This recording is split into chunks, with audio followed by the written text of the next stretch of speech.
currently camping at Kilkivan in the bush camp, and this is what you get at a bush camp. You get the cattle coming up to the fence. Say hello.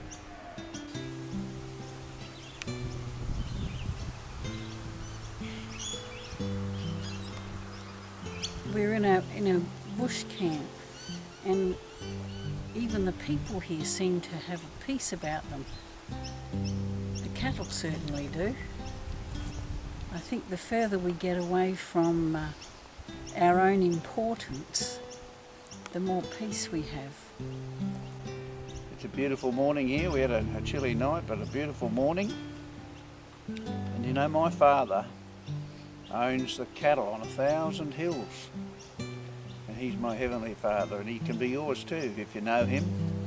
He sent his son Jesus that you might know him. So just talk to God, and through his son Jesus you can ask anything in his name. Father God, we thank you for this beautiful day. We thank you for the birds and the trees and the cattle on the field. Wherever we go today, Father, we would pray that you use us as a blessing for you. Ask that in Jesus' name. Amen. Great, isn't it, eh? It's a good life on the road.